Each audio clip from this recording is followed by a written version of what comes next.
Very good morning all my dear students.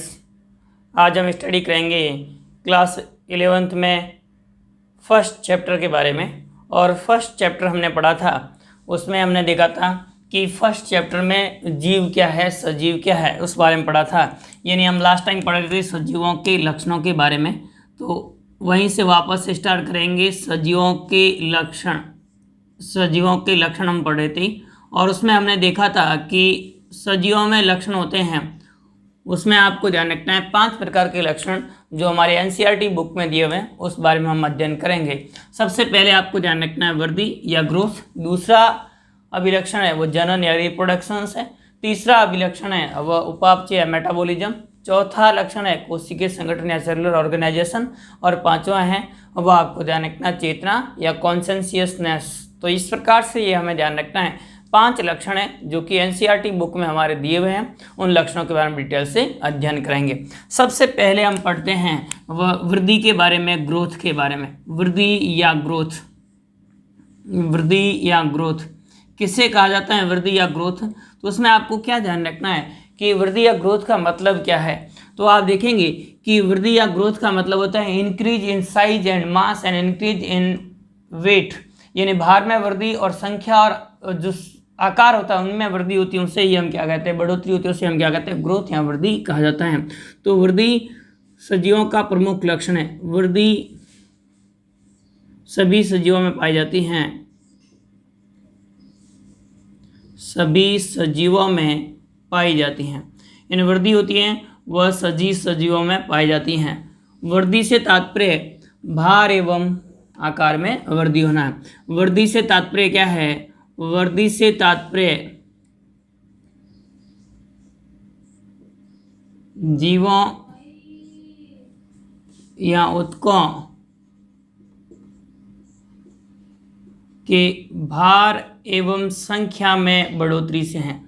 भार एवं संख्या में बढ़ोतरी से है। तो इस प्रकार से भार एवं संख्या में बढ़ोतरी होना क्या कहलाता है? वृद्धि कहलाता है। तो वृद्धि से क्या तात्पर्य है, तो आप क्या ध्यान देंगे, वृद्धि से तात्पर्य जीवों या उसके ऊतकों में, उनके कोशिकाओं में भार एवं आपको ध्यान रखना है संख्या होगी, उसमें बढ़ोतरी होगी, उसे हम क्या कहेंगे, वृद्धि या ग्रोथ कहा जाता है। तो वृद्धि या ग्रोथ की परिभाषा हमें ध्यान रखनी है। वृद्धि सभी सजीवों में पाई जाती है। वृद्धि से तात्पर्य जीवों के ऊतकों के भार एवं संख्या में बढ़ोतरी से है। देखो ध्यान दें, जैसे हम एग्जाम्पल्स लें कि जैसे कोई यूनिसेलुलर ऑर्गेनिज्म है, यूनिसेलुलर ऑर्गेनिज्म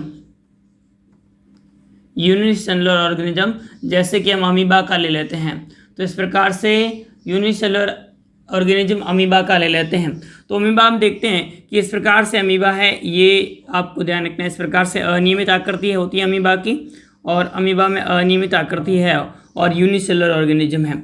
इसके अंदर वृद्धि होगी यानी इंक्रीज इन मास। वृद्धि का मतलब क्या हुआ है? इंक्रीज इन मास या साइज, यानी इनका जीवद्रव्य बढ़ेगा, इनका साइज बढ़ेगा, इंक्रीज होगा, और साइज बढ़ने के बाद में ये इस प्रकार से बड़ी साइज का हो जाएगा, यानी साइज इनकी क्या हो गई, इंक्रीज हो गई है। अब साइज इंक्रीज होने के बाद में अगले स्टेप के अंदर क्या होगा, सेल डिवीजन होगा, कोशिका विभाजन होगा। तो सेल डिवीजन हो जाता है, और सेल डिवीजन होने से 2 अमीबी बन जाती है। तो इस प्रकार से 2 संतति अमीबा का निर्माण हो जाता है, डॉटर अमीबा का निर्माण हो जाता है। इस प्रकार से डॉटर अमीबा का निर्माण हो जाता है। तो इस प्रकार से डॉटर अमीबा बन जाते हैं।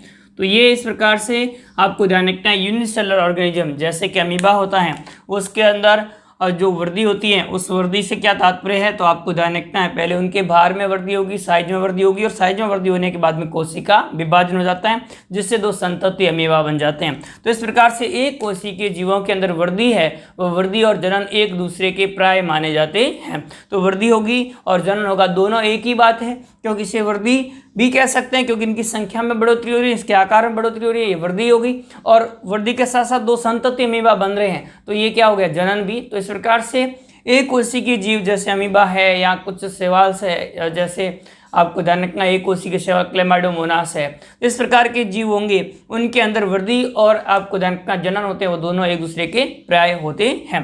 तो ये तो हमने देखा है यूनिसेलुलर ऑर्गेनिज्म के अंदर, तो ये हमें ध्यान रखना है यूनिसेलुलर ऑर्गेनिज्म में वृद्धि और आपको ध्यान रखना है जनन दोनों एक दूसरे के पर्याय हो सकते हैं। अब बात करें हम मल्टी सेलुलर ऑर्गेनिज्म की, तो मल्टी सेलुलर ऑर्गेनिज्म होते हैं जैसे कि मनुष्य या अन्य जीव है, उस मल्टी सेलुलर ऑर्गेनिज्म होगी उनमें वृद्धि किस प्रकार से होती है। तो आप ध्यान देंगे मल्टी सेलुलर ऑर्गेनिज्म जीव होते हैं, बहुकोशिकीय जीव होते हैं, उनके अंदर वृद्धि से तात्पर्य पर बहुकोशिकीय जीव है, उनका प्रारंभ होता है वो एक द्विगुणित कोशिका से होता है जिससे हम क्या कहते हैं जाइगोट कहा जाता है या युग्मनज कहा जाता है। प्रत्येक जीव का उसका जो वृद्धि होती है ग्रोथ प्रारंभ होती है वो एक द्विगुणित कोशिका से प्रारंभ होती है, जीवन द्विगुणित कोशिका से प्रारंभ होता है जिसे हम जाइगोट कहते हैं। और जाइगोट में विभाजन होने से 2 कोशिकाएं बनेगी, 2 कोशिका में फिर से विभाजन होगा 4 कोशिकाएं बनेगी और इस प्रकार से लगातार कोशिकाओं की संख्या बनेगी और मल्टी सेलुलर ऑर्गेनिज्म बनेगी और जिसके फलस्वरूप एडल्ट का निर्माण होता है, वयस्क का निर्माण हो जाता है। तो इस प्रकार से एडल्ट या वयस्क बन जाता है। ये पूरी क्रियाविधि किसमें लेके जाती है मल्टी सेलुलर ऑर्गेनिज्म जितने भी है मनुष्य सहित। तो ये इस प्रकार से हमें ध्यान रखना है कि सभी सजीवों में वृद्धि पाई जाती है। वृद्धि से तात्पर्य ऊतकों की भार एवं संख्या में बढ़ोतरी से।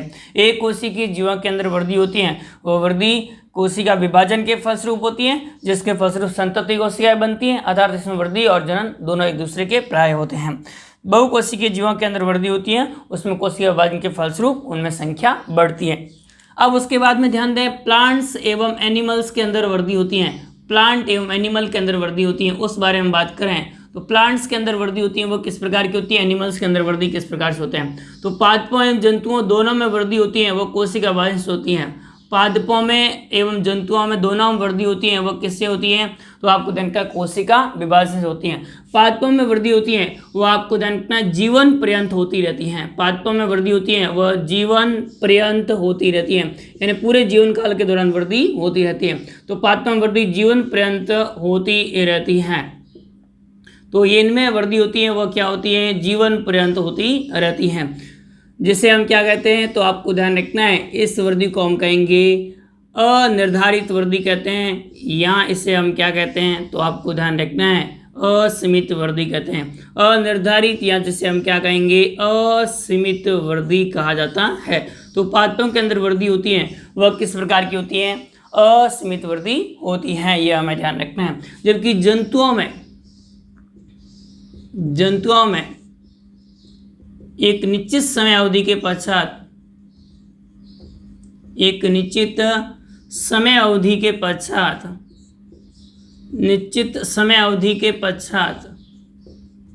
वृद्धि कुछ विशिष्ट ऊतकों तक सीमित रह जाती हैं। कुछ विशिष्ट ऊतकों तक सीमित रह जाती हैं। कुछ विशिष्ट ऊतकों तक सीमित रह जाती हैं जिसे हम निर्धारित वृद्धि कहते हैं, जिसे निर्धारित वृद्धि या लिमिटेड ग्रोथ, निर्धारित वृद्धि या जिसे हम क्या कहते हैं सीमित वृद्धि कहते हैं। तो इस प्रकार से हमें ध्यान रखना है पादपों एवं जंतुओं दोनों के अंदर वृद्धि होती है वह कोशिका विभाजन के फलस्वरूप होती हैं। पादपों में वृद्धि जीवन पर्यंत होती रहती है जिसे अनिर्धारित या असीमित वृद्धि कहते हैं। जंतुओं में एक निश्चित समय अवधि के वृद्धि के पश्चात में आप देखेंगे तो वृद्धि कुछ विशिष्ट ऊतकों तक, यहाँ पे एक बीच में लिख देना पश्चात, एक निश्चित समय अवधि के पश्चात वृद्धि कुछ विशिष्ट ऊतकों तक सीमित रह जाती है जिसे निर्धारित वृद्धि या सीमित वृद्धि कहा जाता है। तो ये इस प्रकार से हमें ध्यान रखना है पादपों एवं जंतुओं दोनों के अंदर वृद्धि होती है, परंतु पादपों में वृद्धि होती है वह जीवन पर्यंत होती रहती है, असीमित या अनिर्धारित वृद्धि होती है, जबकि जंतुओं में एक विशिष्ट समय अवधि तक वृद्धि होती है। जैसे कि मनुष्य हम देखते हैं 18 से 20 वर्ष की अवधि तक मनुष्य में ग्रोथ होती है, उसके बाद में ग्रोथ रुक सी जाती है, केवल कुछ ऊतकों में सीमित रह, जैसे हमारी उपला ऊतक है उसमें कुछ चोट या घाव लगने के कारण से वृद्धि होकर के घाव के भरने में पुनः सहायता प्रदान की जाती है। तो इस प्रकार से कुछ विशिष्ट ऊतकों में सीमित रह जाती है, बाकी अधिकांश ऊतकों में वृद्धि जीवन काल में एक निश्चित समय अवधि के बाद में रुक जाती है। तो उसे हम क्या कहते हैं सीमित वर्दी कहा जाता है। तो ये जंतु और पादपों दोनों वर्दी में हमें डिफरेंस ध्यान रखना है। फिर उसके बाद में हमें ध्यान रखना है कि वर्दी होती है वह केवल सजीवों में होती है क्या? नहीं, ऐसा नहीं होता। सजीवों में भी वर्दी होती है और निर्जीव में भी वर्दी होती है। तो सजीव में भी वर्दी होगी और किस में होती है? निर्जीव में भी वर्दी होती है। देखो ध्यान दें, निर्जीव में वर्दी कैसे होते हैं समझते हैं पहले। जैसे कोई पर्वत है, इस प्रकार से पर्वत था या कोई टीला है, टीला या पर्वत है, उस टीले या पर्वत पर बाहर से बहुत सारे पदार्थ बाह्य सतह पर जमा हो जाते हैं, बाह्य सतह पर आकर के जमा हो जाते हैं और कुछ हजारों वर्षों के बाद में, कुछ समय के बाद हम देखते हैं कि इस टीले का साइज क्या हो जाता है? बढ़ जाता है। पर्वत का साइज क्या हो जाता है? बढ़ जाता है। इनकी साइज क्या हो गई? इंक्रीज हो गई है, बढ़ गया है ये। तो इस प्रकार से इनके अंदर बाह्य पदार्थों के जमा होने से वर्दी होती है। तो इस वर्दी को हम क्या कहते हैं? बाह्य वर्दी कहते हैं। तो वर्दी निर्जीव में भी होती है, परंतु इनमें वर्दी किस प्रकार की होती है? बाह्य वर्दी होती है। किसे कहते हैं बाह्य वर्दी? तो आपको ध्यान रखना, इनकी सतह पर विभिन्न पदार्थों के जमा होने के कारण से बाह्य वर्दी होती है। यह वर्दी किस में देखी जाती है? निर्जीव में। जबकि सजीवों के अंदर वर्दी किस प्रकार से? जैसे एक कोशिका है, ये कोशिका है और उस कोशिका का साइज कुछ समय के बाद में इतना बढ़ जाता है, तो ये इनका जीव द्रव्य क्या हो गया? बढ़ गया। यानी एक सेल्स थी, उस सेल्स का साइज क्या हो गया? ये बढ़ गया है। इस प्रकार से तो इस जो सेल है इसका साइज बढ़ा है, वह किसके कारण से? विभिन्न प्रकार की जैविक एवं उपापचयी क्रियाओं के कारण से बढ़ा है। तो जैविक एवं उपापचयी क्रियाएं, जो रासायनिक क्रियाएं होती हैं कोशिका के अंदर, उन क्रियाओं को हम उपापचयी क्रियाएं कहते हैं। जैविक क्रियाएं उपापचयी क्रिया होगी जिसके फलस्वरूप इनके जीव द्रव्य की मात्रा क्या हो गई है? बढ़ गई है। इसके अंदर कोशिका के अंदर जीव द्रव्य की मात्रा बढ़ने से कोशिका की साइज बढ़ गई है। तो इनमें वृद्धि किस प्रकार की हो रही है? अंदर से बाहर की ओर हो रही है। तो इस प्रकार से इनके अंदर वृद्धि होगी, वो किस प्रकार की होगी? आंतरिक वृद्धि होती है। तो यह हमें डिफरेंस ध्यान रखना है कि वृद्धि सजीव और निर्जीव दोनों में होते हैं, परंतु सजीवों के अंदर वृद्धि होती है वह आंतरिक वृद्धि होती है, जो जैविक एवं उपापचयी क्रियाओं का परिणाम होती है। जो किसका परिणाम होती है? जैविक एवं उपापचयी क्रियाओं का परिणाम होती है। और ये वृद्धि कोशिका विभाजन के फलस्वरूप भी हो सकती है, कोशिका के साइज में बढ़ोतरी के फलस्वरूप भी हो सकती है। जबकि निर्जीव में वृद्धि होती है वह इनकी बाह्य सतह पर विभिन्न प्रकार के पदार्थों के जमा होने के कारण से वृद्धि होती है। इस प्रकार की वृद्धि को बाह्य वृद्धि या एक्सट्रिंसिक वृद्धि कहा जाता है। तो इस प्रकार से बाह्य वृद्धि या एक्सट्रिंसिक वृद्धि होती है वह किस में होती है? निर्जीव पदार्थों के अंदर होती है। तो निर्जीव में बाह्य वृद्धि होती है, जबकि सजीवों में किस प्रकार की वृद्धि होती है? तो आपको ध्यान रखना है, सजीवों में आंतरिक वृद्धि होती है। इस प्रकार वृद्धि को हम विशिष्ट लक्षण नहीं मान सकते। इस प्रकार वृद्धि सजीवों का विशिष्ट लक्षण नहीं है। इस प्रकार वृद्धि सजीवों का विशिष्ट लक्षण नहीं है। सजीवों का विशिष्ट लक्षण नहीं है। इस प्रकार वृद्धि सजीवों का विशिष्ट लक्षण नहीं है। क्यों नहीं है? कुछ अपवाद है। विशिष्ट लक्षण उस लक्षण को कहते हैं जिसमें कोई भी अपवाद नहीं होता है। वृद्धि कुछ निर्जीवों में भी होती है। तो वृद्धि निर्जीवों में होती है पर बाह्य वृद्धि होती है। डिफरेंस तो हमें ध्यान रखना है। फिर भी आपको ध्यान के इसको विशिष्ट लक्षण नहीं मान सकते, क्योंकि इसमें क्या है? कुछ अपवाद है। तो यह हमें पहला पॉइंट ध्यान रखना है, वृद्धि जिसके आधार पर हम सजीव और निर्जीवों में भेद कर सकते हैं। स्टूडेंट्स, हम दूसरा लक्षण देखते हैं, वह कौन सा है? जनन या रिप्रोडक्शन। तो सेकेंड लक्षण हम देखेंगे और वो कौन सा हमें ध्यान रखना है? जनन या रिप्रोडक्शंस। जनन या रिप्रोडक्शंस किसे कहते हैं? तो आपको क्या ध्यान रखना है? सजीवों द्वारा अपने समान संतति उत्पन्न करना क्या कहलाता है? जनन कहलाता है। या सजीवों द्वारा अपनी संख्या में बढ़ोतरी करना क्या कहलाता है? जनन कहलाता है। तो आप ध्यान देंगे जनन की परिभाषा क्या ध्यान रखनी है? सजीवों द्वारा अपने समान संतति उत्पन्न करने की प्रक्रिया को, अपने समान संतति उत्पन्न करने की प्रक्रिया को सजीवों द्वारा अपने समान संतति उत्पन्न करने की प्रक्रिया को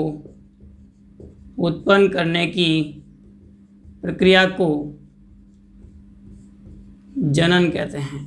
सजीवों द्वारा अपने समान संतति उत्पन्न करने की प्रक्रिया को हम क्या कहते हैं? जनन कहते हैं। तो यह हमें ध्यान रखना है किसके बारे में? जनन के बारे में। किसे कहते हैं जनन? तो सजीवों द्वारा अपने समान संतति उत्पन्न करने की क्षमता होती है, उसी क्षमता को हम रिप्रोडक्शन या जनन कहा जाता है। ध्यान दीजिए, जनन होता है वह सभी सजीवों में पाए जाते हैं। एक कोशिकीय जीवों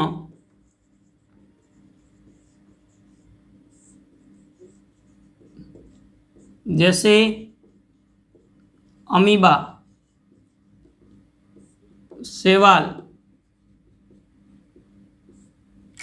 इत्यादि में या जीवाणु बैक्टीरिया इत्यादि में जनन कोशिका विभाजन के फलस्वरूप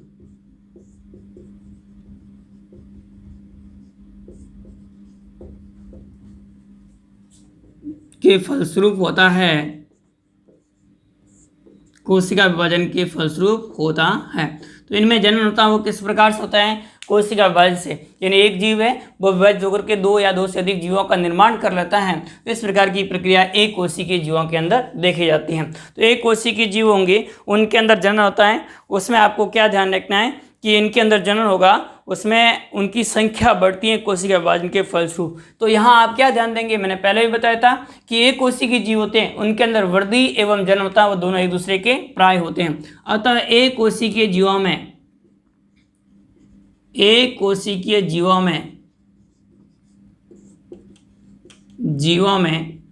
वृद्धि एवं जनन एक दूसरे के प्राय है। वृद्धि एवं जनन एक दूसरे के प्राय है। तो ये हमें ध्यान रखना है किसके बारे में? एक कोशिकीय जीवों में। एक कोशिकीय जीवों जैसे अमीबा, शैवाल, जीवाणु इत्यादि में जनन कोशिका विभाजन के फलस्वरूप होता है। अतः एक कोशिकीय जीवों में वृद्धि एवं जनन एक दूसरे के प्राय माने जाते हैं, एक दूसरे के समान माने जाते हैं। फिर उसके बाद में हमें ध्यान रखना है बहुकोशिकीय जीवों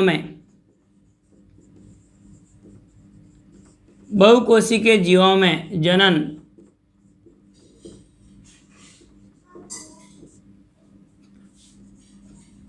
के दौरान युग्मकों का निर्माण होता है। के दौरान किसका निर्माण होगा? युग्मकों का निर्माण होता है। यह हमें ध्यान रखना है, युग्मकों का निर्माण होगा। और युग्मकों का निर्माण होने के बाद में निषेचन होता है, युग्मक संलयन होता है। और निषेचन के बाद में संतति बनती है जो अधिकांश लक्षणों में जनक के समान होती हैं। जो अधिकांश लक्षणों में यानी सामान्यतः सभी लक्षण अधिकांश लक्षणों में जनक के समान होती हैं। तो यह हमें ध्यान रखना है, अधिकांश लक्षणों में किसके समान होगी? जनक के समान होती है। तो एक कोशिकीय जीवों में भी होती है और बहुकोशिकीय जीवों में भी क्या होती है? तो आपको ध्यान रखना है, वृद्धि होती है। बहुकोशिकीय जीवों में युग्मकों का निर्माण होगा, उसके बाद निषेचन होगा और जो संतति उत्पन्न होगी वह संतति लक्षणों में जनक के समान होती है। तो ये इस प्रकार से हमें ध्यान रखना है, एक कोशिकीय जीवों में भी जनन होगा और बहुकोशिकीय जीवों में भी जनन होता है। तो कुछ सजीव ऐसे भी होते हैं जिनमें जनन नहीं होता है। कुछ सजीव ऐसे भी होते हैं, कुछ जीवित जीव ऐसे भी होते हैं, कुछ सजीव ऐसे भी होते हैं, कुछ जीवित जीव ऐसे भी होते हैं जिनमें जनन नहीं होता है। कुछ सजीव ऐसे भी होते हैं जिनमें जनन नहीं होता है। तो जिनमें जनन नहीं होगा यह हमें ध्यान रखना है। ऐसे जीव कौन कौन से हो सकते हैं? तो उसमें आप ध्यान रख सकते हैं जो खच्चर होता है उसके अंदर जनन नहीं होता है। खच्चर या जिसे खेसर भी लिखते हैं, तो इस प्रकार से खच्चर के अंदर जनन नहीं होता है। इसी प्रकार से बंध्य कामगार मधुमक्खी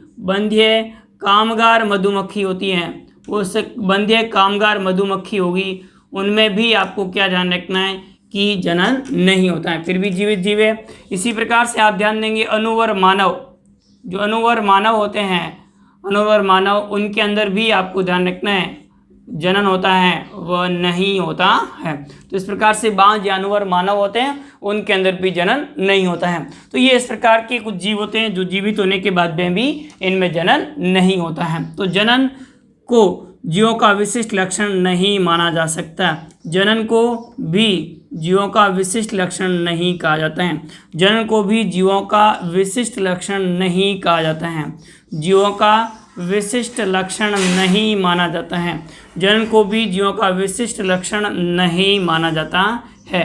तो इस प्रकार से हमें ध्यान रखना है, जनन भी होगा वह जीवों का विशिष्ट लक्षण नहीं होता है, क्योंकि जनन होता है वह आपको ध्यान रखना है कुछ सजीवों में नहीं होता है। तो यहाँ भी हमें ध्यान रखना है दूसरा लक्षण कौन सा? जनन। अब जनन होता है वह जीवों में दो प्रकार का होता है, सजीवों में दो प्रकार का जनन होता है, सजीवों में दो प्रकार से जनन होता है, सजीवों में दो प्रकार से जनन होता है। तो इस प्रकार से सजीवों में जनन होता है वह दो प्रकार का होता है। कौन कौन से दो प्रकार होते हैं? तो उसमें आप ध्यान देंगे एक अलैंगिक जनन, कौन सा ध्यान रखना आपको? अलैंगिक जनन, अलैंगिक जनन। और दूसरा हमें ध्यान रखना है वो कौन सा ध्यान रखना आपको? लैंगिक जनन। तो जनन दो प्रकार का होता है, एक अलैंगिक जनन और दूसरा कौन सा ध्यान रखना आपको? लैंगिक जनन ध्यान रखना। इसका डिटेल्स हम 12th क्लास में पढ़ेंगे। फर्स्ट चैप्टर हमारा जनन के बारे में है। यहाँ आपको केवल बेसिक ध्यान रखना है अलैंगिक जनन, इस प्रकार का जनन जिसमें अर्धसूत्री विभाजन नहीं होता है, युग्मकों का निर्माण नहीं होता है, युग्मक संलयन एवं निषेचन की प्रक्रिया नहीं होती है, उसे हम क्या कहते हैं? अलैंगिक जनन कहते हैं। इस प्रकार का जनन या इस जनन में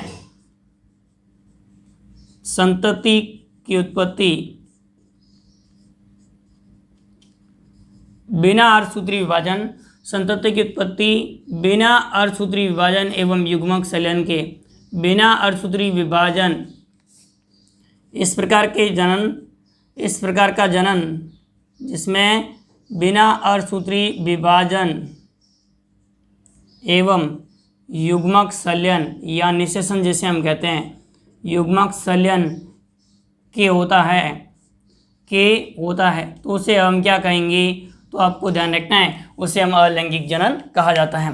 दूसरा हमें ध्यान रखना है लैंगिक जनन, इस प्रकार का जनन जिसमें पहले अर्धसूत्री विभाजन होता है, इस प्रकार का जनन में पहले अर्धसूत्री विभाजन होगा और अर्धसूत्री विभाजन होने के फलस्वरूप किसका निर्माण होगा? युग्मकों का निर्माण होगा और युग्मकों के निर्माण के बाद में युग्मकों का क्या होगा? संलयन होगा, युग्मक संलयन होगा। ये युग्मक संलयन को ही हम क्या कहते हैं? निषेचन कहा जाता है। और युग्मक संलयन होने के बाद में द्विगुणित संतति का निर्माण होता है।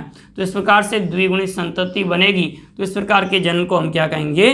लैंगिक जनन कहा जाता है। तो जनन दो प्रकार का होता है, अलैंगिक जनन, इस प्रकार के जनन में संतति तो बिना अर्धसूत्री विभाजन एवं युग्मक संलयन के होती है, तो उसे हम अलैंगिक जनन कहते हैं। जबकि लैंगिक जनन किसे कहेंगे? तो आपको जानते हैं लैंगिक जनन होगा जिसमें अर्धसूत्री विभाजन होगा, युग्मकों का निर्माण होगा, युग्मक संलयन और से द्विगुणित संतति बनेगी। इसमें सामान्यतः आपको ध्यान रखना अलैंगिक जनन होता है, इसमें केवल एक जनक भाग लेता है, इसमें केवल एक जनक भाग लेता है, एक जनक भाग लेता है, यानी एक जनक होगा उसके द्वारा ही संतति का निर्माण होता है। जबकि इसमें सामान्यतः आपको ध्यान रखना है नर एवं मादा दोनों अलग अलग भाग लेते हैं, नर एवं मादा दो जनक होते हैं। तो इस प्रकार से नर और मादा दो जनक भाग लेते हैं। तो यह आपको ध्यान रखना लैंगिक जनन होता है। हाँ, कुछ ऐसे जीव भी होते हैं जो द्विलिंगी होते हैं जिसमें नर और मादा दोनों जनक एक ही जीव में उपस्थित होंगे, फिर भी आपको ध्यान रखना नर और मादा दोनों अलग अलग युग्मकों का निर्माण होगा।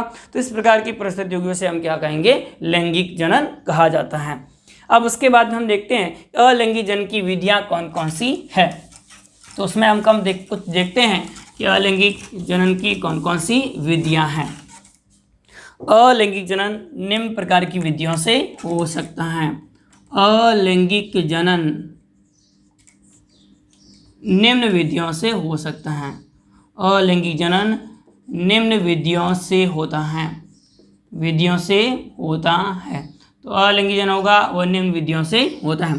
पहला आपको ध्यान रखना है अलैंगिक बीजाणुओं द्वारा, अलैंगिक बीजाणुओं द्वारा,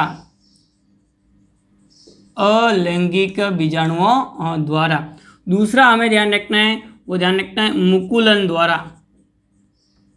दूसरा हमें कौन सा ध्यान रखना है? मुकुलन द्वारा। तीसरा आपको ध्यान रखना है वह आप ध्यान रख सकते हैं विखंडन द्वारा। और चौथी विधि आप ध्यान रख सकते हैं सत्य पुनर्जनन, सत्य पुनर्जनन। इस प्रकार से आपको ध्यान रखना है निम्न विधियों के द्वारा अलैंगिक जनन हो सकते हैं। बीजाणुओं द्वारा किस में होता है? तो आप ध्यान देंगे बीजाणुओं द्वारा होता है वह आपको ध्यान एक कोशिकीय जो शैवाल होते हैं उनके अंदर भी होगा और कुछ बहुकोशिकीय शैवाल होते हैं उनके अंदर भी होता है। तो आप ध्यान देंगे शैवालों में ऐसा होता है, शैवालों में, और किस में होता है? कवकों में होता है। शैवाल, कवक इत्यादि होते हैं, उसके अंदर अलिंगी बीजाणु बनते हैं जिनके द्वारा जनन होता है शैवाल एवं कवकों में। मुकुलन द्वारा किस किस में होता है, तो आप ध्यान देंगे यीस्ट में मुकुलन द्वारा होता है, एवं हाइड्रा में जो जनन होता है वो किसके द्वारा होता है, मुकुलन द्वारा बड़ बनती है और जिसके द्वारा जनन होता है। विखंडन द्वारा आपको ध्यान रखना है, तंतु में शैवाल होते हैं उनके अंदर मुकुलन द्वारा विखंडन द्वारा होता है। तो तंतु में शैवाल हो गई, उनके अंदर इस प्रकार का होता है। और एवं आपको ध्यान रखना है, तंतु में शैवाल के अतिरिक्त आप देखेंगे तो आपको ध्यान रखना है मांस के प्रोटोनीमा में, प्रथम तंतु मांस के डिटेल से समझाऊंगा प्रोटोनीमा को, मांस के प्रोटोनीमा में भी जनन होता है, वह किस प्रकार का होता है, विखंडन द्वारा होता है। फिर उसके बाद में सत्य पुनर्जनन, और सत्य पुनर्जनन होता है वो प्लेनेरिया के अंदर होता है। सत्य पुनर्जनन कैसे कहते हैं, तो इनके शरीर का कोई भी खंड टूटकर अलग हो जाता है, वह संपूर्ण शरीर का पुनर्निर्माण कर लेता है। तो इस प्रकार की प्रक्रिया होती है, उसे हम क्या कहते हैं, सत्य पुनर्जनन कहा जाता है। और ये किसमें देखा जाता है, प्लेनेरिया जंतु में देखा जाता है। तो इस प्रकार से प्लेनेरिया जंतु होता है उसके अंदर सत्य पुनर्जनन देखा जाता है। तो ये 4 विधियां जिसके द्वारा अलिंगी जनन हो सकता है। पहला अलिंगी बीजाणु के द्वारा, जैसे शैवालों में, कवकों में इत्यादि में होता है। मुकुलन द्वारा यीस्ट और हाइड्रा में, विखंडन द्वारा तंतु में, शैवाल एवं मांस के प्रोटोनियम में होता है, सत्य पुनर्जनन के द्वारा प्लेनेरिया में होता है। तो ये 2 लक्षण हैं वो हमारे कंप्लीट होते हैं। पहला आपको ध्यान रखना है वृद्धि और दूसरा जनन। नेक्स्ट अगली क्लास में हम पढ़ेंगे तीसरा लक्षण जो है उपापचय। तब तक के लिए धन्यवाद।